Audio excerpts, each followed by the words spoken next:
area, but I do want to tell you about this. In Milwaukee, right now, our mayor, guy named Barrett, wants to build a streetcar project. It is the most, you guys can look this up on the internet, it is the most inane, stupid mass transit program you're ever going to see. You heard about that bridge to nowhere in Alaska? Well, this is a train to nowhere. The train runs around in a circle. It doesn't go anywhere. It starts near the post office, runs around in a circle past a couple of taverns and past the basketball arena, and ends up back at the train station. It's unbelievably stupid. It's on a route where buses currently run. Doesn't serve any purpose at all, but they want to do it. Why? Guess who pays for it?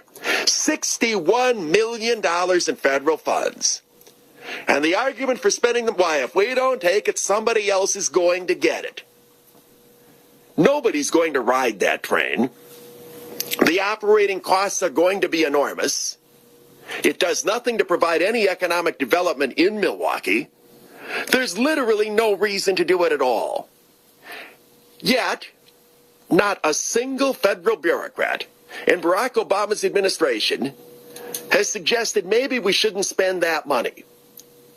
If we can't cut that $61 million of idiocy that serves nothing, that serves no human need. We're not talking here about the social safety net. This is brand new spending on something that's utterly not needed. If they can't even go and target that, then you tell me the president's really serious about going in there and finding real spending cuts?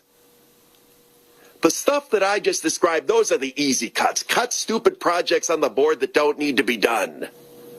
If we can't even do that, how are we ever going to look at the looming crisis in Social Security and Medicare when the baby boomers go on the dole? These people are incapable of not spending money.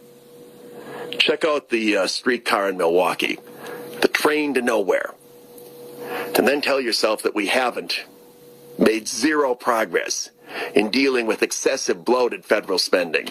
All right, it is Open Line Friday. We played the thing. I've got to deliver on the promise. 1-800-282-2882 is the phone number. Diane in Santa Barbara, you're on the Rush Limbaugh program. Hey, Mark. Hi. Hi. On both sides, I'm hearing about loopholes, closing loopholes, but there's no specifics. And the ones that I'm most concerned about are the ones, the boutique ones that get GE to not have tax. Yeah, GE didn't pay any tax at all last year. Yeah. GE, Jeffrey Immelt, Obama's buddy, the guy that just lectured the rest of American businesses, why you can't keep bashing government, paid nothing in taxes. No, they never talk about those. There's a lot of loopholes I'd love to create. Do you know how many green energy loopholes we have? Ethanol is already being subsidized 50 cents a gallon. Wind power, solar power, all of this stuff. There are companies that are out there doing green energy projects that do almost nothing to reduce their electricity usage, and they do it simply to get the federal tax credits that are there. No, they never identify them. I certainly don't have a problem with cleaning up the tax code and getting rid of a lot of deductions that are out there that shouldn't exist in exchange for keeping the tax rates lower. We shouldn't have public policy that is encouraging companies to do A, B, C, D, and E just for the tax break. It's bad public policy. It results in companies doing things that they wouldn't otherwise do. It results in them doing things that don't generate any capital, don't create jobs, don't do anything other than produce the tax break. So I'm with you, but the president never talks about which ones he wants to give. He did get on this corporate jet thing, though.